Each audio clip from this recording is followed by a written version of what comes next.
नमस्कार, हरियाणा न्यूज देख रहे हैं आप और मैं हूं आपके साथ ज्योति सांगवान। जी हां, सड़ गया करोड़ों का अनाज, किस पर गिरेगी आज? ये आज का बड़ा मुद्दा भी है और ये सवाल भी है, क्योंकि हरियाणा में हजारों टन गेहूं बर्बाद हो गया है।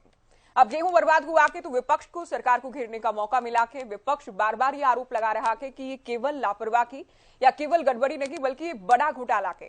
ये सरकार के संरक्षण में हुआ घोटाला है, सरकार की मिलीभगत के चलते हुआ घोटाला है। हालांकि सरकार जांच का दावा करती है, सरकार की ओर से कमेटी का गठन किया गया है, रिपोर्ट मांगी गई है।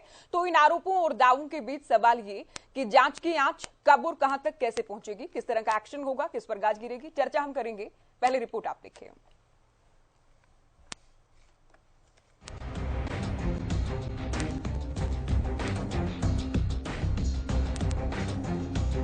हरियाणा में विपक्ष लगातार अलग अलग मुद्दों को लेकर सरकार पर वार करता है। गड़बड़ी और घोटाले के आरोपों को लेकर भी सरकार पर हमलावर रहता है और इस बीच गेहूं खराब होने के मामले को लेकर विपक्ष सरकार को घेर रहा है। जी हां, बीते 5 साल में 94 करोड़ रुपए का करीब 46,294 टन गेहूं खराब हो गया है। हालांकि खाद्य आपूर्ति विभाग के आंकड़े इससे अलग हैं। जानकारी के अनुसार कुरुक्षेत्र और कैथल समेत करनाल, यमुनानगर, फतेहाबाद, जींद और रोहतक में हजारों टन गेहूं बर्बाद हो गया है। हालांकि मामले में डिप्टी सीएम दुष्यंत चौटाला की ओर से एसीएस और आयुक्त से रिपोर्ट मांगी गई है। कमेटी का गठन कर मामले में जांच के आदेश दिए गए, दोषी अधिकारियों की जवाबदेही तय करने के निर्देश भी दिए गए हैं। गेहूं खराब होने के मामले में विपक्ष को एक बार फिर से सरकार को घेरने का मौका मिला है। नेता विपक्ष हुड्डा ने ट्वीट कर सरकार को घेरा। हुड्डा ने ट्वीट कर लिखा, जो गेहूं करोड़ों लोगों का निवाला बन सकता था, वो बीजेपी सरकार की लापरवाही और घोटाले की प्रवृत्ति से बर्बाद हो गया है। प्रदेश में गोदामों में गेहूं के रखरखाव में जानबूझकर की गई गड़बड़ एक बड़ा घोटाला है, लेकिन हरियाणा सरकार से कोई कार्रवाई की उम्मीद करना बेमानी है। वहीं इनेलो नेता अभय चौटाला ने ट्वीट कर गेहूं खराब होने के मुद्दे को लेकर सरकार को घेरा तो मामले की जांच हाईकोर्ट की सिटिंग जज से करवाने की मांग भी की। इसी कड़ी में कांग्रेस नेता किरण चौधरी ने ट्वीट कर वर्तमान में गेहूं के मूल्य को लेकर सरकार पर वार किया तो सरकार की लापरवाही से गेहूं बर्बाद होने और महंगाई बढ़ने के आरोप भी लगाए गए। बता दें, इससे पहले कैथल से बीजेपी विधायक लीलाराम गुर्जर भी गेहूं खराब होने को लेकर अधिकारियों पर सवाल खड़े करते नजर आए थे। कार्रवाई की मांग की गई थी। तो यहाँ भी इस प्रकार की गेहूं खराब का बहुत बड़ा मामला उजागर हो सकता है। मेरे को लगता है यहाँ भी करोड़ों रुपए में गेहूं खराब है, क्योंकि कैथल की भी एक खबर आई थी, एफड के गोदाम में एफड के ही कर्मचारी पानी छिड़क रहे थे उसके ऊपर। वो भी एक घपला घोटाला ही कह सकते हैं उसमें, क्योंकि जब उनसे पूछा गया क्या कर रहे हो, तब तो उस बात को बड़े अधिकारी यहाँ के, चाहे इंस्पेक्टर हैं चाहे डीएमयू है, इन्होंने उस बात को दबाने के लिए कह दिया ये तो दवाई का स्प्रे कर रहे हैं। परंतु ये कहूंगा मैं, अधिकारी बेलगाम है और इन पर माननीय मुख्यमंत्री जी ने इनकी लगाम कसनी चाहिए। नहीं, ये बात नहीं थी। मेरा कहने का तात्पर्य ये था कि जैसे ये कैथल में ही 7-8 करोड़ रुपए की गेहूं खराब हुई है, इन आंकड़ों को विधानसभा में थोड़ी दर्शाया जाता है, परंतु ये प्रैक्टिकल में ये खराब है। गेहूं सड़ चुकी है कहीं कहीं, चाहे वो डीएफएससी है चाहे यहाँ के इंस्पेक्टर है, इन अधिकारियों की कहीं कहीं कमी है, इनकी लापरवाही है। और इन बातों पर मेरी तो ये है सरकार से मांग करी, इन बातों पर ध्यान देना चाहिए। इस प्रकार के अधिकारियों को कड़ी बल्कि सजा देनी चाहिए, ताकि दूसरे विभागों में भी जहां बेकायदगी चलती है या लापरवाही है, उन पर भी नकेल।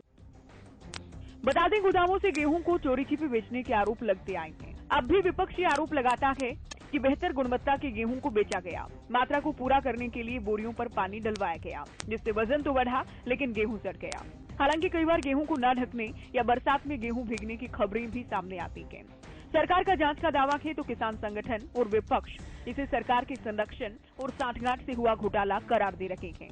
ऐसे में देखना यह है कि जांच में क्या कुछ निकलकर सामने आता है, किस तरह की और क्या कार्रवाई की जाती है, जांच की आंच कहां तक पहुंचती है और किस पर गाज गिरती है। News desk, Haryana news. तो गेहूं खराब होने से जुड़ी रिपोर्ट आपने देखी, किस तरह से विपक्ष सरकार को घेर रहा है। हाईकोर्ट की सिटिंग जज से मामले की जांच हो, घोटाला हुआ है, गड़बड़ी हुई है, आरोप लगाए जा रहे हैं। सरकार का दावा जांच जारी है।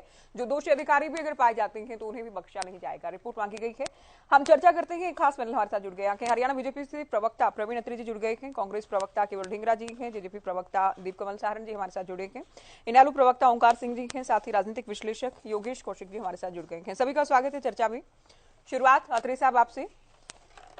विपक्ष कहता है ये केवल लापरवाही तो नहीं है, ये गड़बड़ी है, ये घोटाला है, इरादतन किया गया है, सरकार का संरक्षण है, सरकार की मिलीभगत है।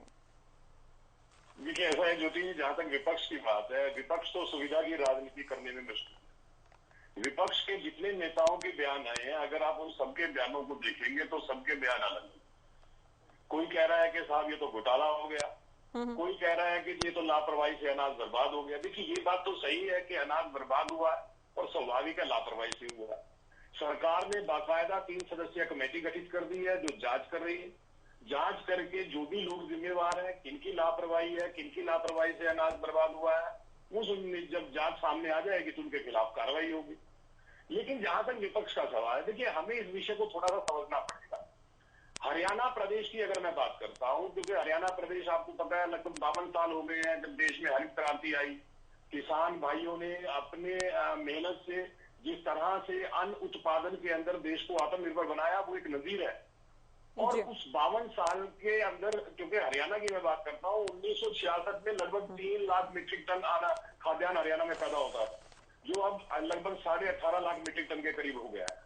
तो जहां पैदावार इतनी बड़ी है, एक गलती मैं कहूंगा पहले सरकारें करती रही कि जो विषय बहुत इंपॉर्टेंट था उसकी तरफ ध्यान ही नहीं दिया। और वो विषय था कि जो किसान अन्न पैदा कर रहा है उसका भंडारण कैसे हो, किस तरह से साइंटिफिक तरीकों से भंडारण हो कि वो अन्न बर्बाद ना हो सके। और ये बात मैं इसलिए कह रहा हूं क्योंकि आपको याद करना चाहिए 2012 जब माननीय सुप्रीम कोर्ट ने बाकायदे बड़ी तलब टिप्पणी की थी, उस वक्त केंद्रीय कृषि मंत्री शरद पवार जी थे, और बड़ी तलब टिप्पणी थी माननीय सुप्रीम कोर्ट की इसी विषय पे, क्योंकि अनाज जो है बर्बाद हुआ था। और कोर्ट ने जो टिप्पणी की थी वो टिप्पणी शायद आपको भी याद हो, गरीबों को तो इसलिए कह रहा हूँ। जी हाँ, तो होना ये चाहिए था कि जैसे जैसे हम अनाज और अन्न उत्पादन में आत्मनिर्भर होते जा रहे हैं, वैसे वैसे उसका भंडारण कैसे हो इसके ऊपर भी काम होना चाहिए जी। लेकिन इसके ऊपर काम नहीं हुआ। स्थिति ये हुई कि जब अनाज को ओपन में रखा जाने लगा तो स्वाभाविक है मौसम की वजह से, बारिश की वजह से, लापरवाही की वजह से, कोई भी फैक्टर हो सकता है, उसका प्रभाव ये नहीं होता था कि टाइम टू टाइम अनाज जो है वो खराब होता। लेकिन इसमें एक चीज और जो समझने वाली है वो ये कि जब 2014 के अंदर देश में मोदी जी प्रधानमंत्री बने, उस वक्त पहला फोकस ये हुआ कि कृषि क्षेत्र के अंदर इंफ्रास्ट्रक्चर को किस तरह से बढ़ाया जाए, विशेष तौर पे देश के अंदर भंडारण क्षमता को किस तरह से बढ़ाया जाए, उसके ऊपर काम करना शुरू किया। आपको याद होगा 2020-21 के अंदर बाकायदा 1 लाख करोड़ रुपए का प्रोविजन किया गया, वो भी एग्रीकल्चर इंफ्रास्ट्रक्चर डेवलपमेंट के लिए। बाकायदा फूड कॉर्पोरेशन ऑफ इंडिया ने ICAI को एक जिम्मा दिया कि वो इस बात की जांच करके अपनी रिपोर्ट सौंपे कि साइंटिफिक तरीके से अनाज का भंडारण किस ढंग से किया जा सके कि इस तरह का नुकसान ना हो। और ये बात मैं इसलिए कह रहा हूँ ज्योति जी कि ये केवल भारत का विषय नहीं है। अगर आप पूरी दुनिया में देखोगे लगभग 30% अनाज इस वजह से बर्बाद हो जाता था पूरी दुनिया के अंदर। उसके अंदर चाहे विकसित देशों की बात करें वो भी शामिल है, विकासशील देशों की बात करें वो भी शामिल है। लेकिन वर्तमान सरकार में हरियाणा सरकार की बात करता हूं, 2021 के अंदर भंडारण निगम ने बाकायदा ये एक योजना तैयार की कि पब्लिक प्राइवेट पार्टनरशिप से प्रदेश के अंदर गोडाउन और साइलोज बनाए जाए, जिसके ऊपर लगभग 6,000 करोड़ रुपए के फंड से इस योजना को आगे बढ़ाया। और अगर आप आंकड़ों पे गौर करें, मैं इसलिए आंकड़ों की बात करता हूं कि अगर आप आंकड़ों पे गौर करेंगे, 2014 से पहले साल जो अनाज बर्बाद होता था उसकी फिगर देखें, और 2014 के बाद, मैं ये नहीं कहता कि 2014 के बाद बर्बाद नहीं हुआ, क्योंकि ये हमारे सामने कैथल की घटना आई गई है, लेकिन उसकी फिगर को देखें तो बहुत बड़ा अंतर नजर आता है। और मेरा मानना यह है कि अगर ये कोशिशें जब हरित क्रांति जब शुरू हुई थी लगभग 52 साल पहले, अगर उसी वक्त इस तरह की योजनाएं बननी शुरू हो जाती तो जो आज स्थिति हम कैथल की दुर्घटना का जिक्र कर रहे हैं, ये केवल ठीक है, ये कैथल से थोड़ा बड़ा विषय है, ये केवल कैथल नहीं है, केवल 6 से 7 जिले के हरियाणा के, कैथल का भी एक आंकड़ा के और पूरे हरियाणा जी वो मैंने वो समाचार पत्र की रिपोर्ट पढ़ी बिल्कुल, वहाँ 11,000 मीट्रिक टन और पूरे हरियाणा में करीब 46,000 टन गेहूं बर्बाद हुआ है। जी जी ठीक है, लगभग 46,000 मीट्रिक टन का वितरण ठीक किया है, गया पिछले 5 सालों के अंदर। ठीक है, मैंने वो रिपोर्ट पढ़ी है जी। लेकिन ये जो मैं विषय जिसकी मैं बात कर रहा हूँ, तो ये हमारी आवश्यकता है कि हम भंडारण क्षमता को किस तरह से और ज्यादा इंप्रूव करें कि इस तरह की स्थिति ना आए। ढींगरा जी, आपने सुना बीजेपी प्रवक्ता प्रवीण अत्रे साहब को, इनका कहना है कि ये सालों से होता आया है, हमने प्रयास किया कि इसे कंट्रोल करने का या कम करने का। हरित क्रांति जिस वक्त आई थी देश में, उसी वक्त भंडारण को लेकर काम करने की, सोचने की जरूरत थी। जो अब तक तरीका चलता आया वो नहीं चलना चाहिए था, और जो पिछली सरकारों में होता आया उससे कम गेहूं खराब हुआ के, बर्बाद हुआ के। क्या कहेंगे ज्योति जी? ये सबसे बड़ा झूठ है जो प्रवीण अत्रे जी ने बोला। असल में जो ये सरकार थी, इसने भंडारण के मामले में कोई काम ही नहीं किया। आप ये देखें कि 10 साल की हुड्डा साहब की सरकार के अंदर कितने ही भंडारण के लिए कितने शेड बने, और हैफेड को ये जिम्मा दिया गया था और एफसीआई ने ये जिम्मा दिया था, और कितने हजारों लाखों मीट्रिक टन के शेड बने थे। और वो सारे के सारे शेड जो है इन्होंने अडानी को देने का काम किया, प्राइवेटाइज करने का काम किया। लेकिन हमारा जो अनाज है, जो सरकार के खरीदती है अनाज, वो कहीं अब रखा नहीं जा पा रहा। 94 करोड़ रुपए का ये जो घोटाला है, ये बहुत बड़ा घोटाला है जो इस सरकार के उसमें हुआ है। ये केवल एक घोटाला नहीं है, ये घोटाला देखिए कितने घोटाले हो चुके इस सरकार के अंदर। राइस का, मिलर्स का घोटाला हुआ, बिजली खरीद का घोटाला हुआ, शराब का घोटाला हुआ, पेपर लीक का घोटाला हुआ, और एसआईटियां बनी, कितनी कमेटियां बनी, और वो कमेटियां कहां गई? कोई आंसर नहीं आया। दूसरी बात और सुना रहा हूं आपको मैं, ये जो बोल रहे हैं ये सरासर झूठ है। हरियाणा के अंदर एक भी भंडारण के लिए कोई भी व्यवस्था नहीं की गई। अच्छा। जो ये बात कर रहे थे कि हमने जो भंडारण के लिए काम किए हैं, ये किया है, कुछ भी नहीं किया। पुराने जो यूनिट थे वही के वही है, एज इट इज। एक भी यूनिट ना बनाया, ना लगाया, ना कुछ किया। प्राइवेटाइज जरूर किया। प्राइवेटाइज करने के बाद जो नौलथा के अंदर जमीन दी गई है अडानी को, उसके अंदर भंडारण निगम का काम किया इस सरकार ने, क्योंकि वो भंडारण निगम के सीएमयू दिए इस सरकार ने। इसके अलावा आप कि वो लोग खरीदें, वो लोग अपने भंडार में रखें, और सुनिए, और सरकारी अधिकारी के लिए क्या खुला छोड़ दिया कि आप जितना भंडारण आ रहा है आज की डेट में, जब तक अडानी पूरा काबज नहीं होता, ये अनाज सड़ता रहे, और इसमें पानी मिलाओ, चोरी करो, इसको कहीं और बेचो। ये सरकार ने कह दिया। आप ये कह रहे हैं कि सरकार, उसी तरह का एक और साहब आप ये कह रहे हैं कि सरकार ने ऐसा बोल दिया कि इसको खराब करो, इसको सड़ने दो, इस पर पानी छिड़को, इसको बर्बाद करो। ये जब इतना बड़ा ये निर्देश दे दिए सरकार ने, आप ये मान रहे हैं?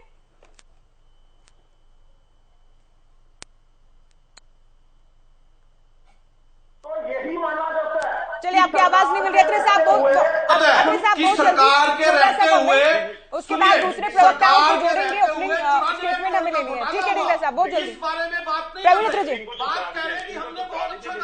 ठीक है ढींगरा साहब, आपकी बात सुनी, अब उत्तर हम ले लें बहुत जल्दी। अत्रे साहब, अब देखिए, अभी केवल जी ने क्या कहा। केवल जी ये कह रहे हैं कि हुड्डा साहब की सरकार के दौरान शेड बने थे, वर्तमान सरकार ने वो शेड अडानी को दे दिए। अब देखिए किस तरह का झूठ है। 2007 में केंद्र सरकार एक योजना लेके आती है पीआईजी के नाम से, जिसमें अडानी ग्रुप के साथ उस वक्त की कांग्रेस सरकार एक एग्रीमेंट करती है कि अडानी ग्रुप जो है देश के अंदर साइलोज बनाएगा। ये 2007 में क्या कांग्रेस सरकार ने किया था, और पीआईजी के नाम से एक योजना आई थी। लेकिन मित्र कह रहे हैं कि वर्तमान सरकार ने हुड्डा साहब के शेड जो है अडानी को दे दिए। अरे एग्रीमेंट तो आप ही करके गए थे भाई। चलिए अत्रे जी, आपकी बात हम तक पहुंच गई है। ढींगरा साहब को जी, ठीक है, आपने उत्तर दे दिया है। अब जी, इन्होंने कहा कि वर्तमान सरकार ने कुछ किया। 2016 जुलाई वर्तमान सरकार ने लगभग 7.5 लाख मीट्रिक टन की क्षमता के भंडारण के लिए जो काम करना शुरू किया, जिसके अंदर से 5 लाख मीट्रिक टन के भंडारण जो शेड है, गोडाउन है, वो एफसीआई ने बनाए और 4.5 लाख मीट्रिक टन हरियाणा सरकार ये हरियाणा सरकार ने। ठीक है, जेजेपी झूठ तो मैं बोलूं भाई। जेजेपी से मेरा सवाल रहेगा, दीप कमल जी, विपक्ष बार बार ये कहता है कि क्या ये केवल इत्तेफाक है कि डिप्टी सीएम से जुड़े विभागों से घोटाले या गड़बड़ी सामने आती है? हालांकि हर एक में जांच के दावे आप जरूर करते हैं, बार बार ये कहा जाता है सरकार की ओर से कि मामले हम खुद ही सामने लेकर आते हैं और खुद ही हम उनकी जांच करवाते हैं।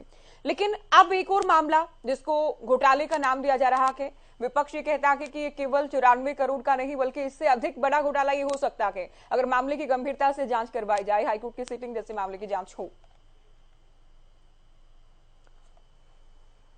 विपक्ष पर दावे करता है ये तो सारा हवा हवाई है। आप उनसे इसकी वजह पूछेंगे, इसके लिए कोई आधार पूछेंगे तो इनके पास नहीं होगा। डिप्टी सीएम दुष्यंत चौटाला जी ने जब उनके सामने ये बात स्थिति आई थी तो मई 2022 में, इसी साल 14 मई 2022 को ही इस खराब हुए गेहूं की ऑक्शन के और इससे मैक्सिमम जो रिकवरी हो सकती है उसके आदेश दिए थे और 13 अगस्त 2022 को ही इसकी ऑक्शन कर दी गई थी, जिसमें 38 करोड़ रुपए इसकी कीमत जो आज के दिन की स्थिति है उसके हिसाब से आंकी गई थी। लेकिन राज्य सरकार ने अलग अलग फर्मों के साथ कॉन्ट्रैक्ट करके उनको बिडिंग में शामिल करके 38 करोड़ रुपए कीमत जो उसकी बन रही थी आज के समय, उसकी बजाय लगभग 45 करोड़ रुपए कीमत में इसको ऑलरेडी निजी एजेंसियों को बेच दिया है। ये क्या बात इसका क्या रेट रहा होगा वो दीप कमल जी? क्या 2 से 3 रुपए प्रति किलो? 90 करोड़ रुपए। नहीं, क्या जो गेहूं बेचा गया उसका, जो बेचा गया गेहूं उसका क्या कीमत रही होगी खराब होने के बाद? किस कीमत पर बेचा अलग है। जिस सिचुएशन में गेहूं था उसके हिसाब से 3 रुपए से लेके 13 रुपए प्रति किलो के हिसाब से अलग अलग दरों पर गेहूं ये निजी एजेंसियों को बेचा जा चुका है। जो 91 करोड़ रुपए का गेहूं कुल 90 करोड़ 55 लाख रुपए का जो गेहूं कुल बर्बाद हुआ था उसमें से 45 करोड़ रुपए राज्य सरकार निजी एजेंसियों से ऑक्शन के जरिए रिकवर करने में कामयाब रही है। और उन एजेंसियों ने जब इसको उठाना शुरू किया, उसको अपने यहाँ हमारे जो गोदाम है वहां से ले जाना शुरू किया, तभी ये बात चर्चा में आई और तभी उसके बाद से विपक्ष के लोग कह रहे कि उन्होंने इसका खुलासा किया। ये तो गलतफहमी है और ये खुद को भ्रम में रख रहे हैं कि अगर इन्होंने कोई, ये राज्य सरकार ने ही अपने अधिकारियों के जरिए, अपने तंत्र के जरिए इस गड़बड़ी का और इस बर्बादी का पता लगाया था और राज्य सरकार ने ही इसकी उसी वक्त जांच के आदेश दे दिए थे अगस्त के अंदर ही। लेकिन क्योंकि उसके बाद धान की खरीद का जो वक्त है वो शुरू हो गया, उसकी रिपोर्ट आने में देरी हुई। लेकिन उस रिपोर्ट को भी दरकिनार करते हुए अब डिप्टी सीएम दुष्यंत चौटाला जी ने इस शनिवार को ही एक विशेष बैठक करके इसकी जांच राज्य स्तर पर प्रशासनिक सचिव जो हैं विभाग के, उनके जरिए करवाने की घोषणा की है, जिसमें 3 अधिकारियों की कमेटी होगी। एक अधिकारी फूड एंड सप्लाई विभाग से होंगे, एक अकाउंटेंट होंगे और एक विजिलेंस विभाग के अधिकारी होंगे। तो एक तरीके से आप ये मान सकते हैं कि 3 अलग अलग विभागों के अधिकारी जब जांच करेंगे तो जो भी जिम्मेदार होगा, जिसकी ड्यूटी थी इस गेहूं के रखरखाव की सही तरीके से करना, वो सामने आ जाएगा। अब जो बात बीच में ढींगरा जी कह रहे थे कि इनके समय में कोई तंत्र था जो राज्य सरकार ने खराब कर दिया या इस्तेमाल नहीं किया या निजीकरण कर दिया। राज्य सरकार ने पिछले 4 सालों में 2021 से शुरू करके 2025 तक, मतलब पिछले 2 साल और अगले 2 साल मिला के 32 लाख मीट्रिक टन की storage capacity, covered storage capacity, जिसमें तीन वाले जो शेड वाले जो गोदाम होते हैं वो तैयार करने का लक्ष्य रखा है। हर साल लगभग 8 लाख मीट्रिक टन का, जिससे ज्यादा तेजी से आज के दिन 12 लाख मीट्रिक टन के पिछले 1 साल के अंदर ही कंस्ट्रक्ट हो गए हैं या फिर कंप्लीट होने वाले हैं, उस स्थिति में है। उसके साथ साथ जो एक साइलोज की जो स्कीम थी कि साइलोज में गोदाम बने और साइलोज में गेहूं कई साल तक खराब नहीं होता है, वो राज्य सरकार, पिछली सरकार के भूपेंद्र सिंह हुड्डा जी के समय में भी हमारे यहाँ कैथल में ढांड में बना था। उसके अलावा भी कई जगहों पर अब भी बने हैं। और जो 3 कृषि कानून आ रहे थे उसमें दूसरा कृषि कानून मुख्य रूप से इसी बात पर आधारित था कि देश के अंदर जो अनाज पैदा होता है उसकी स्टोरेज का अधिकार किसानों को भी दिया जाए और आधुनिक तकनीक के साथ, विश्व स्तरीय तकनीक के साथ देश में आधुनिक गोदाम बने और उन गोदामों में ऐसे अनाज स्टोरेज हो जिससे बर्बादी बिल्कुल भी नहीं हो। एक महत्वपूर्ण बात जो थी, जो इसमें बतानी जरूरी है, हालांकि उससे ये बर्बादी जस्टिफाई नहीं होती, मैं पहले ही कह रहा हूँ, बिल्कुल उसका मतलब ये नहीं है कि मैं किसी भी तरीके से जो ये 45 lakh metric ton, 45,000 metric ton जो खराब हुआ है वो जस्टिफाई हो सकता है, बिल्कुल भी नहीं। इन 5 जिलों में जहां पर 2018-19 और 2019-20 का गेहूं बर्बाद हुआ है, इन 5 जिलों के गोदामों में 16,50,000 मीट्रिक टन गेहूं जमा था। 16,50,000, उसमें से 45,000 मीट्रिक टन गेहूं खराब हुआ है, जो कि स्टोरेज किए गए गेहूं का 2.72% है, यानी 2.25% गेहूं जहां पर स्टोरेज जो किया गया था उसमें से खराब हुआ है। उसमें कुरुक्षेत्र में सबसे ज्यादा 6.5% खराब हुआ है, बाकी जगह 1.5%, 2%, आधा प्रतिशत ऐसे खराब हुआ है। ये 2.25% भी नहीं होना चाहिए। और 45,000 जो मीट्रिक टन गेहूं खराब हुआ, ये भी नहीं होना चाहिए। लेकिन क्योंकि एक हमारा विकासशील देश है और उसमें हम आज के दिन ये उम्मीद करें कि कोई भी चीज आज कागज पर सोचे या प्लान करें और कल से लागू हो जाए, ऐसा नहीं है। सरकारें कोशिश कर रही है, आज की सरकार भी कर रही है, पिछली सरकारों ने भी किया होगा, तभी तो इतनी स्टोरेज कैपेसिटी है हरियाणा में। लेकिन जो राजनीतिक लोग किसानों को भ्रम में रखकर, उनको अंधेरे में रखकर, उनको गुमराह करके ऐसे विकासशील कदम नहीं उठाने देते, वो उनको जरूर सोचना चाहिए कि वो किसान के हित में है या किसान के खिलाफ है। चाइना ने 1999 में अपनी सारी स्टोरेज को साइलोज में बदल दिया था। चलिए देखिए, वो ठीक, ये केवल भंडारण के लिए कम बंदोबस्त होना ही केवल एक रीजन नहीं हो सकता। अगर ये है तो फिर जांच की जरूरत ही नहीं है। फिर तो भंडारण के लिए विस्तार किया जाए ना, फिर उसके कौन जिम्मेदार है नहीं है उसके लिए तो बात ही ना हो।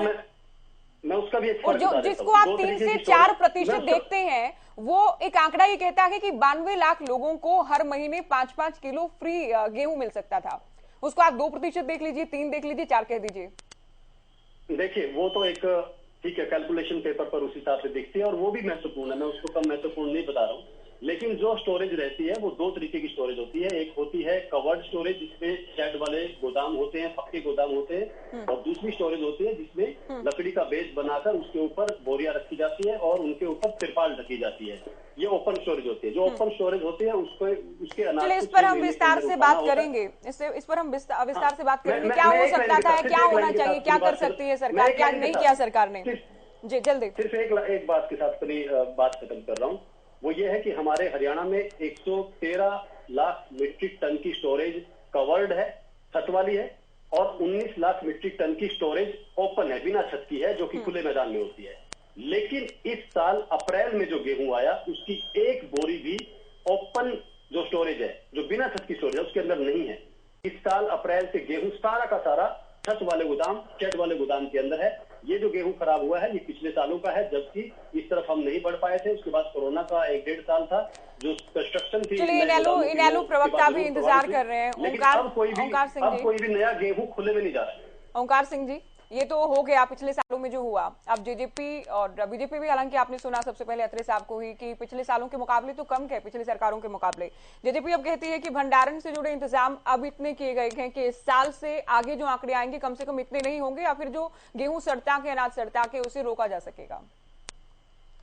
ज्योति जी, पहले तो मैं आपका और आपके चैनल का धन्यवाद करता हूँ कि आपने एक ऐसा मुद्दा उठाया जो जनता से डायरेक्ट जुड़ा है, गरीब के निवाले से जुड़ा हुआ है, गरीब के निवाले से जुड़ा हुआ है। ये लोग तो अपने जितने कुकर्म हैं उनको छुपाने की कोशिश करेंगे, लेकिन आपके चैनल ने कम से कम ये बताया कि 46,000 मीट्रिक टन गेहूं बर्बाद हुआ, जिसकी कीमत 90 करोड़ रुपए से ऊपर। देखिए, गेहूं बर्बाद, कोई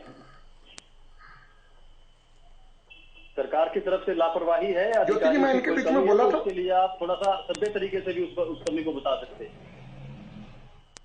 ओंकार सिंह जी, अपनी बात आप कंप्लीट कीजिए। आप जो अपने शब्दों का इस्तेमाल कर रहे हैं, इनसे आपत्ति, थोड़ा ध्यान रखिए शब्दों का मर्यादा में। देखिए ज्योति जी, मैं तो इनको कुकर्म ही कहूंगा।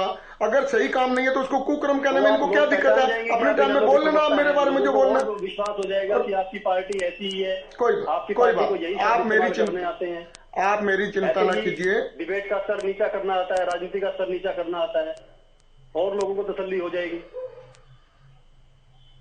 जितनी बार आप बोलेंगे आपकी पार्टी को ही नुकसान होगा। जो लोग अपने दादा के नहीं हुए उनके बारे में क्या सुनोगे मेरे से? मैं वही कह रहा हूं। देखिए ज्योति जी, मेरे को अपनी बात पूरी करने दीजिए। यही तो आपकी पार्टी का दीप कमल जी, ठीक है, आपने सुझाव दिया इन्हें शब्दों को लेकर, और हम उम्मीद करते हैं मानेंगे। आप भी विषय पर बात करें, आगे बढ़ेंगे ना, और ज्यादा। ओंकार सिंह जी, आप विषय पर बात करें। अब ये दावा ये है कि आने वाले सालों में तो कम से कम इतना खराब नहीं होगा, और बीजेपी प्रवक्ता ही कहते हैं पिछले सालों में जितना खराब होता आया था उतना अब भी नहीं हुआ है। ज्योति जी, 2-3 दिन पहले मैं कृषि मंत्री की बात सुन रहा था। उनकी बात का निचोड़ ये था, 20 मिनट तकरीबन उन्होंने एक चैनल के ऊपर डिबेट दी, मैं उस चैनल पे बैठा था। शास्त्री जी थे बीजेपी के प्रवक्ता। 20 मिनट में कृषि मंत्री ने सिर्फ इतना ही कहा कि 10 बार तो उन्होंने अंबानी अडानी का नाम लिया। फिर उन्होंने बोला कि भंडारण की आवश्यकता है और सरकार के हाथ खड़े हैं, सरकार भंडारण की व्यवस्था नहीं कर सकती। पीपीपी प्राइवेट पब्लिक मोड के ऊपर हम भंडारण की क्षमता बढ़ाएंगे। तो मैं पहले शुरू करने से पहले ये 2-3 चीजें जरूर बताना चाहूंगा। देखिए, जो अनाज खराब हुआ उसके पीछे 2 कारण होते हैं, एक प्राकृतिक कारण, एक मैन मेड कारण। प्राकृतिक कारण में बाढ़ या पानी, बारिश ये हो सकता है, या चूहे या जंतु से अनाज खाया जा सकता है। मैन मेड कारण में क्या हो सकता है? भ्रष्टाचार भी है, भंडारण की क्षमता भी है, सिक्योरिटी भी है, विजिलेंस भी है और नेक्सस भी है, चोरी भी है। सबसे बड़ी बात है नेक्सस, जो नेताओं का, अधिकारियों का और चोर का ये नेक्सस है। ये जानबूझकर भी अनाज खराब किया जाता है। जानबूझकर किस लिए किया जाता है? 20-22 रुपए किलो का अनाज 1 से लेकर 3 रुपए किलो तक बेचा जाता है। ये नेक्सस है, अपनी चोरी को छुपाने के लिए और अपनी कमी को छुपाने के लिए। देखिए, मैं परवीन अत्रे की बात सुन रहा था, इन्होंने बोला कि कमेटी बना दी गई है। पहली बात तो कम से कम ये बता दो अभी तक कितने घोटालों की कमेटियां बनाई गई और कितनी इन्होंने रिपोर्ट सार्वजनिक करी, किनकी रिपोर्ट आ चुकी है। सिर्फ कमेटी बनाने से पेट नहीं भरता। ये आंकड़ों की बात करते हैं। देखिए, साधारण जनता आंकड़ों से कोई मेलजोल नहीं रखती। साधारण जनता को ये मतलब है अनाज खराब हुआ तो क्यों हुआ, कारण चाहिए। ये आंकड़े बताने लग जाते हैं, ओपन शेड इतने हैं, इसके शेड इतने हैं, आंकड़े ही बताने हैं। तो ये बता दो 8 साल हो गए तुम्हारी सरकार को, 8 साल में कितने घोटाले हुए, कितने उनके व्हाइट पेपर जारी किया आपने, कितनों को सजा हुई, कितने जेल में गए, ये बताइए। आंकड़े ही बताने तो ये बताइए कितनी आपने भंडारण क्षमता 8 साल में बढ़ाई।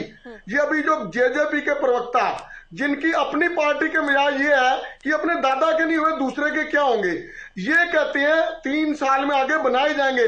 सबसे भ्रष्टाचारी पार्टी है ये, मैं चैनल के ऊपर कह रहा हूं। और बच्चा ये बोलता है, बच्चा ये बोलता है ये सबसे भ्रष्टाचारी पार्टी है। इनके जो प्रवक्ता है, ये प्रवक्ता भी पेड है। दूसरा देखिए, इनको ये पता है कि ये क्या कर रहे हैं और ये बीजेपी इनका यूज करके और इनको फेंकने वाली है। इनकी अकल टिकाने आ जाएगी। भंडारण क्षमता इन्होंने पिछले 3 साल में, 3 साल से जेजेपी के गठबंधन की सरकार है, 3 साल में कितनी भंडारण क्षमता बढ़ाई इन्होंने। और परवीन अत्रे जी से पूछना चाहता हूं, शराब घोटाला हुआ था, शराब घोटाले में अनिल विज ने एक कमेटी गठित की थी, क्या उसकी रिपोर्ट आज तक आई? क्या उस रिपोर्ट में किसी को सार्वजनिक किया? क्या उस रिपोर्ट में किसी को दोषी माना गया? ऐसी ये 3 मेंबरी कमेटी बना दी गई है। वो 3 मेंबरी कमेटी क्या करेगी, क्या नहीं करेगी, ये तो आपको भी माला ज्योति जी और इनको भी मालूम है। लेकिन जनता अब ये पूछना चाहती है, जब भी इनसे आज की बात करते हैं, ये 2014 से पहले की बात पर चले जाते हैं। जब भी इनसे पूछते हैं घोटाला हो रहा है, ये कहते हैं पहले भी होता था। इनसे पूछते हैं अनाज खराब हो रहा है, ये कहते हैं अनाज पहले भी खराब होता था। लेकिन देखिए इनकी बात क्या है, ये करना कुछ नहीं चाहते। ये जुमले और जमेलों की सरकार करना चाहते हैं और हम सब कर रहे हैं, आपको है। दिखाई नहीं देता। लेकिन जेजेपी की वजह से जो ये बीजेपी के विरोध में वोट लेके आते हैं, इनके नेता क्या कहते थे, ताई मोदी न्यूज है, मोदी न्यूज है। इनके नेता क्या कहते थे, इनको यमुना पार छोड़ के आएंगे। इनके नेता कहते थे ब्याह खट्टर का फोटो मोदी की। अरे ये ऐसी झूठी पार्टी जो बीजेपी के विरोध में वोट लेके ये जनता जानती है। विषय पर तो बात एक लाइन नहीं बोलेंगे, इनको पता ही नहीं है, ये बोलेंगे कहाँ से। देखिए ज्योति जी, स्टोरेज और कितनी प्रोडक्शन है हरियाणा। ज्योति जी सुनिए, कितनी प्रोडक्शन है ओंकार जी, बता दीजिए, और कितनी स्टोरेज है।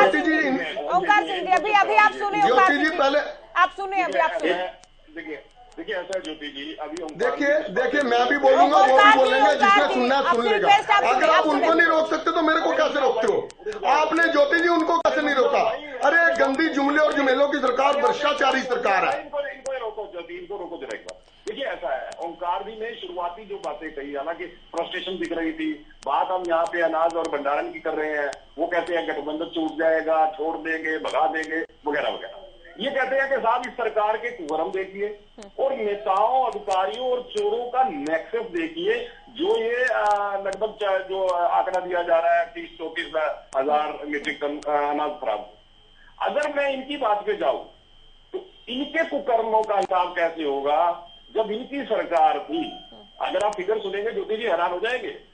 फिलहाल तो आप भंडारण की बात कीजिए, अपने कुकर्म का हिसाब दीजिए। अभी तो आप अपने का हिसाब दीजिए। दूसरे का हिसाब तो बाद में ले लेना। आज सरकार आपकी है, आप आंकड़े देके जनता का पेट नहीं भर सकते। आज सरकार आपकी है, मुझे ये बताइए ना, यहाँ पे आके रोने लग जाते हैं। आज सरकार आपकी, अपनी बात कीजिए। गठबंधन टूट गया, गठबंधन हो जाएगा, अरे भाई विषय पे आएंगे, उस विषय पे बात करो। आज सरकार आपकी है, आज सरकार आपकी, अपनी बात कीजिए। अरे क्या खा के आते हो भाई, बीच में क्यों डिस्टर्ब कर रहे हो? अपनी बारी में जल्दी बात कंप्लीट कीजिए, फिर योगेश जी ने इंतजार कर रहे हैं। छूटे सवाल किया कि ये नहीं बताते कि इन्होंने भंडारण कितना बढ़ाया, जबकि मैंने शुरुआती अपनी बात में कहा था लगभग 9.5 लाख मीट्रिक टन भंडारण क्षमता जो है 2016 से बढ़ानी शुरू कर दी। मैंने शुरुआती पूछ में बोली, अरे झूठ बोलते हो, बिल्कुल झूठ बोलते हो आप। व्हाइट पेपर जारी करो, झूठ बोलते हो आप। व्हाइट पेपर सुन लो, एक नंबर का झूठे पर रखता हो आप। आपको पता है व्हाइट पेपर क्या होता है? पता है? अरे झूठ बोलते हो आप, जनता को झूठ ना बोलो, जनता जानती है सारा कुछ। व्हाइट पेपर, अरे कुछ भी बोलते हो आगे भाई। अरे जनता जानती है। आप ये बताइए कौन सा भंडारण? चलिए अभी आगे प्रवीण अत्री साहब, चलिए आगे भी बढ़ना होगा। अभी योगेश जी देखिए, पहले उत्तर के लिए इंतजार कर रहे हैं। 1,94,000 लाख मीट्रिक टन के कुकर्म किसने किए थे, पूछ लीजिए एक बार। चलिए इनसे अगली बार हम पूछेंगे। योगेश जी बताइए, कहाँ भंडारण किया आपने? योगेश जी आपने सुना, सभी प्रवक्ताओं को आपने सुना।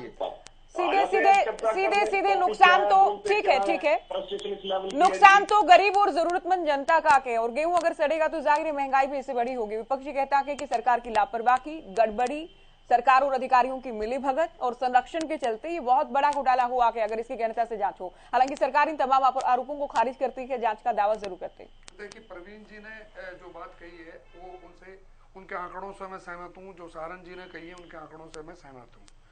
और जो ढींगरा साहब जो बोल रहे हैं वो सिर्फ और सिर्फ उन आंकड़ों को काटने के लिए कह रहे हैं, लेकिन वो कोई ठोस बात करने की मुझे बात नजर आई नहीं।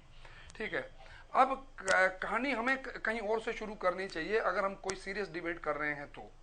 सारन जी ने जिस हिसाब से समझाया, जिस तरीके से बताया कि इतना पहले गड़बड़ था, इतना परसेंटेज ये है। एक इंडस्ट्री भी जब कोई लगाता है तो उसमें लॉसेस या जो स्क्रैप हो जाती है चीजें, उन्हें काउंट किया जाता है। मतलब ये कोई नई चीज नहीं है। तो ओवरऑल फिर उसकी एक जो भी हमारा प्रोडक्ट है उसकी ओवरऑल कॉस्ट डिसाइड की जाती है। तो हमें सरकार को सबसे पहले तो ये डिसाइड करना चाहिए कि कितना परसेंट हम मान के चलेंगे, सरकार कितना परसेंट ये टारगेट मान के चले कि वो लॉस हमारा ना हो। जैसे मैं एक छोटा सा उदाहरण देता हूं, आम आदमी को बात नहीं पता होगी, जो बिजली के तार से बिजली भी जाती है उसमें भी लॉसेस होते हैं। वो कोई बीच में से कोई चोर करके थोड़ा लेके जाता है, वो लॉसेस होते हैं। वो कंपनी जो है वो काउंट करती है, उसे भी सरकार कम करने के लिए प्रयास करती है। ठीक है, तो अब हमारे वो लॉसेस हम सबसे पहले ये डिसाइड करें कि भाई इससे ज्यादा हमारा लॉस नहीं होना चाहिए, इतने परसेंट से ज्यादा हम नहीं बर्दाश्त कर सकते। हमारी कॉस्ट जो है उस प्रोडक्ट की बढ़ जाती है। जैसे गेहूं की बात कर रहे हैं हम, तो गेहूं की हमारी कॉस्ट बढ़ जाएगी। जैसे 93 करोड़ की बात कर रहे हैं या 100 करोड़ मान लेते हैं मोटा मोटी फिगर, तो ये 100 करोड़ का जो है ये अगर मान लो हमने जितने का भी खरीदा है उसमें 100 करोड़ हमारी बाइंग कॉस्ट में ऐड हो गया है। ये तो ये जो ऐड हो गया है ये लॉस तो है ही है। तो इस लॉस को हम मिनिमम क्या करेंगे, नंबर 1 पार्ट। नंबर 2, जब तक सरकारें, देखो ये सारे के सारे राजनीतिक लोग हैं, अपनी अपनी पार्टी को बचाने के लिए अपनी अपनी बातें करेंगे, मैं इनसे सहमत हूं। लेकिन सरकार को बचाइए, आप प्रोटेक्ट कीजिए। लेकिन मैं सिंपल एक बात जानना चाहता हूं, इनमें से चारों में से कोई भी एक आदमी ये जवाब दे दे मुझे कि who is technically responsible for this, why inquiry is required. और उस इंक्वायरी में क्या पता करेंगे? एक ने लगा दिया जी घपला है, एक ने कहा एनेक्सिस है, एक कह रहे हैं लॉसेस होते हैं, जिससे मैं सहमत हूं, होते हैं, इसमें कोई दो राय नहीं, पूरी दुनिया में होते हैं। मैंने जापान जैसे देश को देखा है, खुद जाके मैंने वहां विजिट किया हुआ है। जापान जैसे देश में जो बहुत ही लॉसेस को बहुत कम करके चलती है, वहां पे भी लॉसेस होते हैं और वो माने जाते हैं। तो ये जब तक आप 2 आंकड़े लोगों को नहीं दोगे कि भाई this particular person is responsible, मंत्री जिम्मेवार नहीं होता है, ये मुझे मालूम है। ये तो राजनीतिक लोग एक दूसरे पे इल्जाम लगाते हैं, लगाएंगे, लगाने दो, इनका अधिकार है। ठीक है, जो रेस्पॉन्सिबल है वो ऑफिसर होता है। ऑफिसर को किस लिए रखा गया है? बट जनता, ठीक है, ब्यूरोक्रेट्स जो है जिम्मेदार है, लेकिन जनता जिसे वोट देती है, जो मंत्री होता है, उसे ही डायरेक्टली उससे ही कनेक्ट होती है जनता, और जवाबदेही भी उसी की होती है। उसके विभाग में, मंत्री के में क्या होगा, अच्छा हुआ तो भी साधुवाद उसी को, बधाई उसी को, लेकिन अगर कुछ गलत हुआ तो जिम्मेदारी तो लेनी पड़ेगी। मैं वहीं पे आया हूं। जनता ये नहीं कि एसीएस के पास जाएगी या डीसी के पास जाएगी। हाँ, आपने जो कहा है मैं उसका जवाब दे देता हूँ। अभी जैसे बात हो रही थी कि 2014 से पहले ये XYZ, तो 2014 में उनको हरा तो दिया आपने, ठीक है। तो अगर मंत्री या मुख्यमंत्री वाकई सीरियसली काम करते नजर आएंगे तो ऑफिसर्स ऑटोमेटिकली काम करते दिखाई देंगे। लेकिन ऑफिसर्स में भी ऑफिसर में भी मतलब किस लेवल का आदमी है जिम्मेवार, उसके लिए कौन वहां पे मौजूद था जो ये अभी इन्होंने इल्जाम लगा दिए हैं कि भाई पानी छिड़क रहे थे वो और वेट बढ़ा रहे थे। ये सब होता है, ये कोई नई चीज नहीं है, पहले भी होता था, अभी भी होता है, इसमें कोई कुछ नया नहीं है। लेकिन मैं फिर मैं बात कर रहा हूं, जब तक पर्टिकुलर दो बातों का डिसीजन ना हो कि भाई हम लॉसेस इतने % तो बियर कर सकते हैं, इससे ऊपर अगर लॉस होगा तो XYZ जो भी ऑफिसर है या मंत्री, लेट अस से कि भाई मंत्री खुद जिम्मेवार है, मंत्री आके जवाब दे लोगों के बीच में, मंत्री बताए कि भाई ये लॉस इसलिए हुए, ये मेरी गलती है। जैसे सारंग जी ने बड़े ईमानदारी से एक्सेप्ट किए कई चीजें, मैं उनकी इसीलिए उनका मतलब शुक्रिया भी अदा करता हूं कि ऐसे भी लोग हैं जो मान लेते हैं कि हाँ भाई कुछ ये गड़बड़ हुई है। और मैं अभी जो आंकड़ा जो अत्री जी ने दिया ना, वो बहुत सही आंकड़ा है। वो 3 लाख मीट्रिक टन से जब 18.5 लाख मीट्रिक टन हो गया है, और ये जो स्टोरेज है इतना नहीं है। कभी कभी हमारे पास अब हमारी जो कैपेसिटी है वो बहुत ज्यादा हो गई है, वो इतना तो 1 साल का होगा ही होगा स्टोरेज में, इससे ज्यादा भी हो जाता है। तो वो जब ज्यादा हो जाता है तो उसकी कैलकुलेशन भी तो हमें करनी पड़ेगी। सरकार को यह भी बताना पड़ेगा कि भाई अब की बार गेहूं बहुत है, अब की बार चावल बहुत है। ये सरकार की जिम्मेवारी है सारी की सारी, वो बताएं कि ये फसल नहीं ये उगाएं, ये फसल नहीं ये उगाएं, क्योंकि इसका स्टोरेज बहुत है। तो जब अगर ये एक सिस्टम बनेगा तो उस सिस्टम के बाद ये सारी चीजें ठीक होंगी, वरना फिर अगले साल फिर ऐसी बहस होती होगी। आप जैसे को लोग धन्यवाद दे देंगे, जनता कहेगी जी हरियाणा न्यूज बहुत शानदार चैनल है जी, इतना बड़ा मुद्दा उठाया है, पर वो मुद्दे का सोल्यूशन नहीं। हम तो चाहते ही नहीं कि ऐसे मुद्दे हों, जनता का होना नहीं चाहिए, नहीं होना चाहिए, क्योंकि ये भी तो एक सच है ना कि इतने लोगों के मुंह का निवाला। हम चाहते हैं सरकार अच्छा करे, उनकी तारीफ करें। आएंगे अत्री जी, आपके पास भी आएंगे। पहले एक आंकड़ा दुरुस्त करना चाहता हूँ, जल्दी। जो हरियाणा में खाद्यान्न पैदावार का that is 3 million ton, 3 million ton,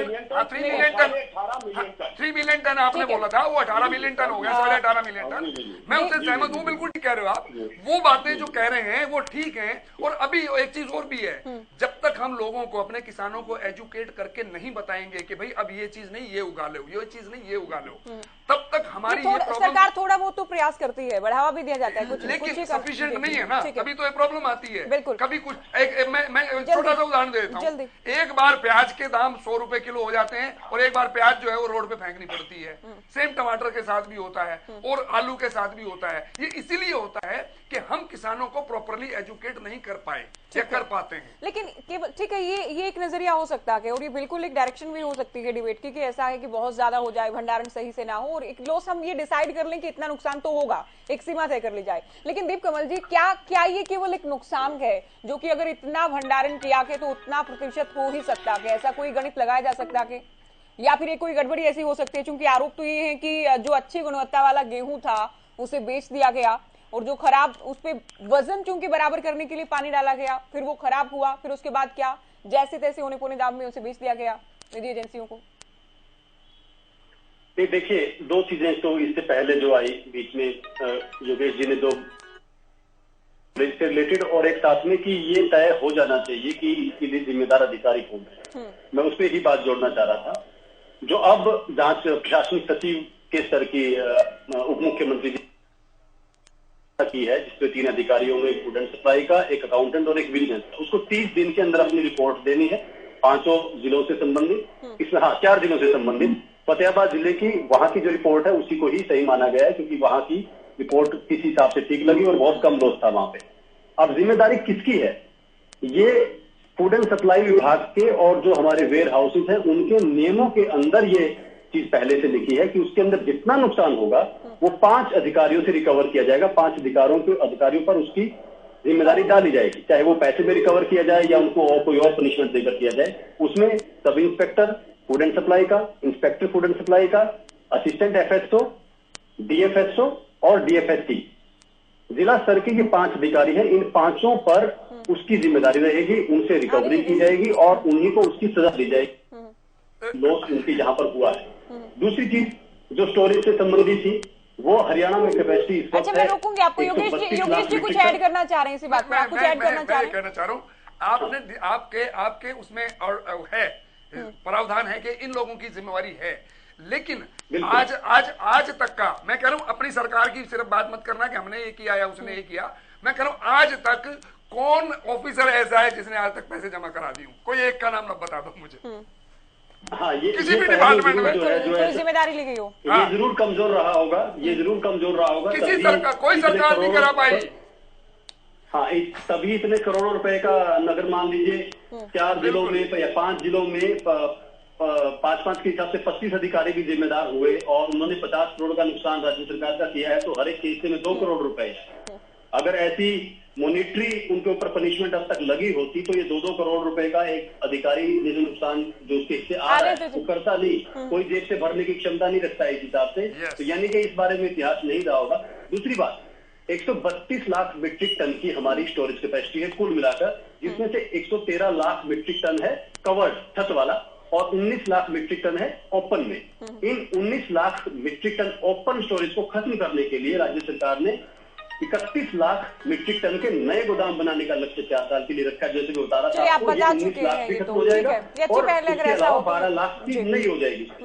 या बता केवल डिंगरा जी इनकार कर रहे हैं। आप तो सभी बातों को खारिज कर देते हैं, आप ऐसे नहीं कहते कि इतना नहीं है इतना है, आप तो सिरे से ना कह देते हैं। आप तो डिंगरा साहब हर एक बात को आप हर एक बात को सिरे से इनकार करते हैं। भूपेंद्र सिंह हुड्डा जी आके गोदाम बना देंगे, वो जो है बोरियों को सड़ने से रोक लेंगे, वो अधिकारियों को सीधा कर देंगे। 8 साल हो गए इस सरकार को, कितने भंडारण के लिए इन्होंने काम किया वो दुखी हो आप 8 साल हो गए आपको दुखी होते हुए। मैं सिरे से नकार देता हूँ। मैं ये पूछ रहा हूँ, एक मिनट, हमारे टाइम के अंदर शेड भी बने, हमारे टाइम के अंदर कितने बने बताइए ना, कितने बने? लेकिन बताइए 2004 में कितने थे और 14 में कितने थे, बता दीजिए। अरे सुन तो नहीं, बताइए। क्या मेरे को बोलने का हक नहीं है क्या? जी बोलिए ये पूछने की ठेका ले लिया क्या आपने सारी डिबेट में बोलने का? 2004 से 14 में कितने? चुप करके सुने ना, हम भी तो अपनी बात रखने के लिए आए ना, हम भी तो अपनी बात रख रहे हैं ना। तुम लोग क्वेश्चन करोगे, हम तुम्हारे मुंह में आंसर साहब ये पूछ रहे कि कोई आंकड़ा, कोई फिगर, कोई नंबर करने तो दो ना बात, कोई नंबर, कोई आंकड़ा तो करने दो। ये जो एक मिनट योगेश जी बैठे हैं, आंकड़े इन्होंने दे दिए। योगेश जी ने कहा बिल्कुल बहुत बढ़िया, बढ़िया लगा दिया इन्होंने। आंकड़े तो दिए सर, आंकड़ों में मैं क्या कर लूंगा? 8 सालों के अंदर सुन तो लीजिए। अरे भाई साहब आपने तो हाँ लगा दी ना, मेरी बात भी तो करने देना। मैं ये कह रहा हूं 8 साल के अंदर कितने शेड बीजेपी की सरकार ने बनाए, वो आंकड़ा दीजिए ना। वो आपसे पूछ रहे हैं, आप दे दो ना। हमारी 10 साल आपसे पूछ रहे हैं, आप हमसे पूछ रहे हो। ये तो जो आंकड़ा दिया है उसको आप मानते नहीं। अब ये जो आंकड़ा पूछते हैं कि 10 साल में आप लोगों ने क्या किया, वो आंकड़ा आपके पास है नहीं डिंगरा साहब। नहीं, अगर हम विश्लेषण करेंगे तो तुलना तो होगी ना पिछली सरकारों से। आपकी सरकार में कितना भंडारण के लिए काम किया गया, क्या कदम उठाए गए, क्या नंबर रहा, क्या आंकड़ा रहा, वो तो आप जानकारी नहीं दे रहे। आधी से ज्यादा डिबेट जा चुकी है। बोलते हुए बहस करते हुए कोई मुद्दे की बात कर लेगा। एक मिनट, हवाई बातें कितनी कर सकते हैं? नंबर बताइए। ये सरकार ने जो फैसले किए थे, एक मिनट, ये सरकार ने जो फैसले किए थे 8 सालों के अंदर वो फैसले ये किए थे, 3 काले कानून बनाए थे। उन काले कानूनों में ये लिखा गया था कि पीपीपी मोड पे हम जो है सारे जो भंडारण सिस्टम बनेंगे, वो सारे सिस्टम ऐसे बनेंगे। ज्योति जी एक मिनट हंसिए नहीं, एक मिनट पूरी बात साहब मैं तो काले कानून बनाए थे लोगों के। नहीं, कांग्रेस के काल के आंकड़े हैं मेरे बनाए गए थे या ज्योति मेरे पास है आंकड़े, फायदा देने के लिए बनाए गए थे। ज्योति मेरे पास है आंकड़े, डिंगरा साहब 2004 से 2014 तक के आंकड़े मेरे पास है, मैं बता देता हूँ। पहले अभी आप सुनेंगे, 3 आदमी यहाँ डिंगरा साहब आंकड़े बता रहे हैं, आप सुनेंगे। बीजेपी सरकार के एक तो चाटुकार हो सकता है, अत्रे जी तो बीजेपी के प्रवक्ता है। नहीं, कैसे कमेंट करना? आर पार वाले क्या तरीका है, क्या तरीका है? आप भूपेंद्र सिंह जो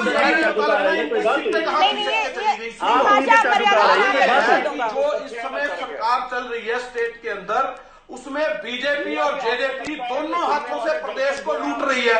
ये जो 1 रुपए से 3 रुपए के बीच में जो गेहूं बेचा जा रहा है, उसके बीच में पानी डालने का काम कौन कर रहा है?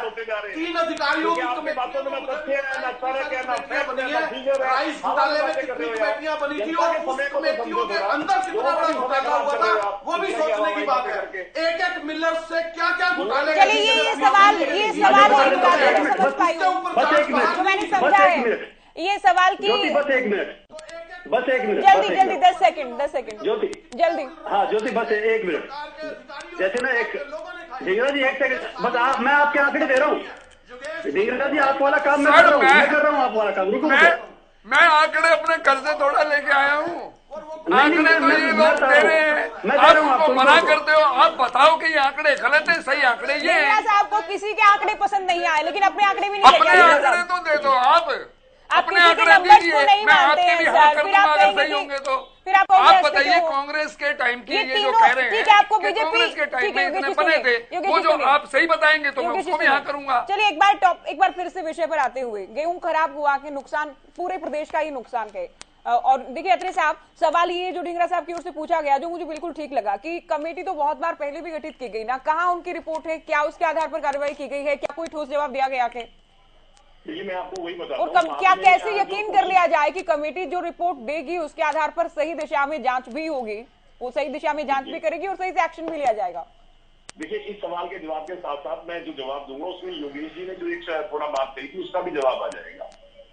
जिस वक्त हैफर्ड के गोडाउन पे ये चीज सामने आई कि कुछ लोग गेहूं पे पानी डाल रहे हैं, सीएम गुलाइस ने वहां पे छापा मारा और जो वहां का मैनेजर इंस्पेक्टर था उस इंस्पेक्टर को गिरफ्तार किया, बाकायदा उसके खिलाफ कार्रवाई हुई।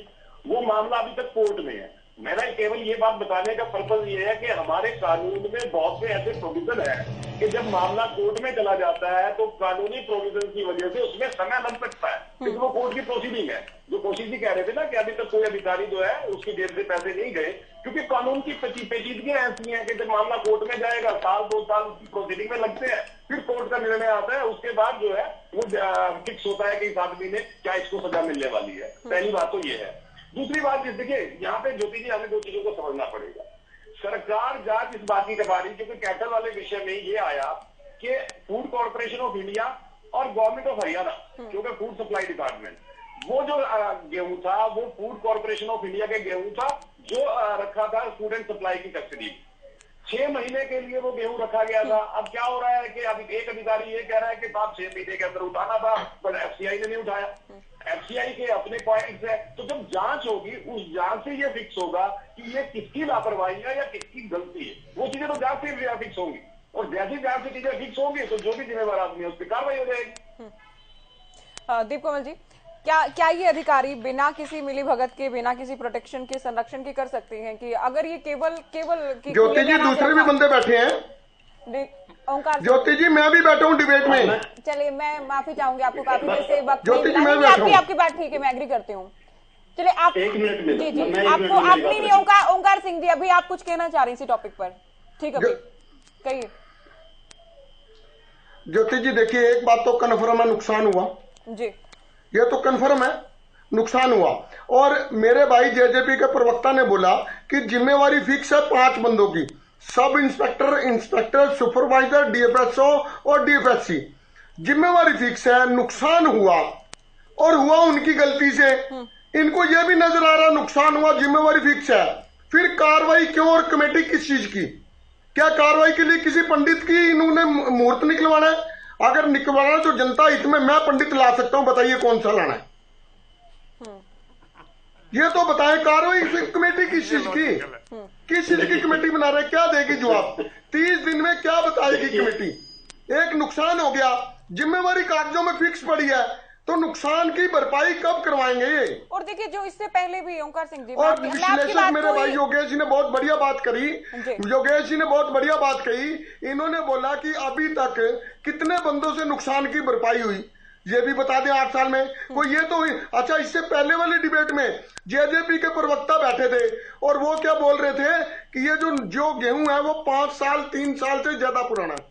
मतलब हम उस सरकार में थे ही नहीं, तब का पुराना है। वो तो अपनी पेंडा ही छुड़ा के थे, ये तो ये मान तो रहे हैं ना। इनसे पूछिए जब कार्रवाई होनी है तो कमेटी किस चीज की बनाई और क्या जवाब देगी कमेटी। और इससे पहले भी डिस्ट्रिक्ट लेवल पर जो जांच करवाई गई दीप कमल जी, उसका क्या आधार था? एक को जैसे कैथल की बात करें, खारिज कर दिया गया। फतेहाबाद की आपने कहा कि वो ठीक लगी, वो क्या आधार है कि कहीं की पसंद आ गई तो ठीक है, उसे मान लिया गया, नहीं पसंद आई तो अब जो कमेटी इन्वेस्टिगेशन कर रही है वो करेगी? नहीं, पसंद आने का मैटर नहीं है। एक तो किस हालात में गेहूं जो है वो पहुंच गया है उससे फैक्टर फर्क पड़ता है, और कौन से अधिकारियों ने क्या कारण बताए हैं। उसमें अगर कोई एफसीआई की तरफ बात कर रहा है और पूरे आंकड़े नहीं भेजे हैं, उस तरीके की बातें हैं, तो वही तो 4 जिलों की जांच जो है वो प्रशासनिक सचिव के स्तर पर दे दी गई है। जहां तक ओंकार सिंह जी कह रहे हैं कि भाई एकदम से सब कुछ है और एकदम से कर दो, इनको सरकार से गए हुए इतना ज्यादा वक्त हो गया कि इनको नहीं पता है कि हर तरीके से अधिकारियों के अपने अधिकार हैं। और इन 5 सालों में 2018 से लेकर 2024 तक इन 4 सालों में उन 5 जिलों में अलग अलग अधिकारी आए होंगे, ट्रांसफर होकर, कभी कोई डीएफएससी रहा होगा, कभी कोई इंस्पेक्टर, कभी कोई सब इंस्पेक्टर, उन सारों के हिसाब से बनेगा। जहां तक डींगरा जी पे आपने सीधा सीधा पूछा, मैंने भी चाहा कि वो आंकड़े दे दे, तो उनका हाल वो होता है ज्योति जी तो ऑन द रिकॉर्ड है, कौन अधिकारी कितने टाइम में ऑन द रिकॉर्ड है। इनकी बातों में आंकड़े तो आप ढूंढते रह जाओगे, वो आंकड़े नहीं होते। मैं आंकड़े दे देता हूँ डींगरा जी आपको, आपके काम के आएंगे। थोड़ा सा गौर से सुनोगे तो 2004 से 2014 के बीच में क्या हुआ। 2004 में आंकड़ों को छोड़िए, ये बताइए जिम्मेवार कौन है, जिम्मेवार कौन है उस जिले के अंदर? आपको तो सब संतुष्टि होगी जब जिम्मेदारी। अब ये बताइए उस जिले में जहाँ अनाज की खराबी हुई उस जिले में जिम्मेवार कौन है? आप तो क्लियर कह रहे थे जिम्मेवारी फिक्स है, अब बताइए जिम्मेवार कौन है? आपकी जो बात है वो अलग है, वो रहने दीजिए, ठीक है। वो रहने दीजिए। मुझे वाइंड अप करना है योगेश जी, आपका आखिरी कमेंट। हालांकि टाइम नहीं, मुझे देखिए वाइंड अप के लिए मुझे कमांड मिल रही है, मुझे नहीं ठीक है, फिर कभी इस पर फिर चर्चा करेंगे। अभी तो ईमानदारी योगेश जनता के हित की बात सिर्फ यही हो सकती है कि ये बिल्कुल फिक्स हो कि ये इतना % से ज्यादा अगर लॉस होता है तो someone would have to be responsible, और इसका कहीं ना कहीं से भरपाई की जाएगी। अदरवाइज ये चीजें चलती रहेंगी और चलती रहती हैं। और वरना जो ये लोग कर रहे हैं, मैं उससे सहमत हूं कि ये कोई भी प्राइवेट ऑर्गेनाइजेशन हो जो इसकी होल्डिंग करे और जहां जब जैसे जरूरत पड़े वो उनको दे। लॉस या प्रॉफिट जो भी होगा वो प्राइवेट आदमी का होगा। सुझाव तो अच्छे हैं और उम्मीद करते हैं माने भी जाएंगे। उम्मीद तो ये करते हैं कि जांच में कुछ निकलकर सामने आएगा और जो भी दोषी पाए जाते हैं उन पर एक्शन भी लिया जाएगा। साथ ही सरकार ये भी सुनिश्चित करेगी कि भंडारण को लेकर, हालांकि दावा तो है दीप कमल जी का कि अभी कहीं भी खुले में भंडारण नहीं होगा, आने वाले टाइम में कोई दिक्कत या कोई नुकसान नहीं होगा। रिपोर्ट ही नहीं आएगी जी। उम्मीद करते हैं कि आगे कम से कम इस तरह का नुकसान ना हो। बहुत शुक्रिया आप सभी का, बहुत शुक्रिया, बहुत शुक्रिया आप सभी का। आप लोगों ने वक्त दिया, तो 30 दिन के अंदर रिपोर्ट भी आ जाएगी। रिपोर्ट में क्या होगा, रिपोर्ट के बाद किस पर एक्शन होगा, क्या आगे सुनिश्चित किया जाएगा कि गेहूं या अनाज से जुड़ा नुकसान ना हो, इसे लेकर चर्चा की। फिलहाल दीजिए इजाजत, नमस्कार।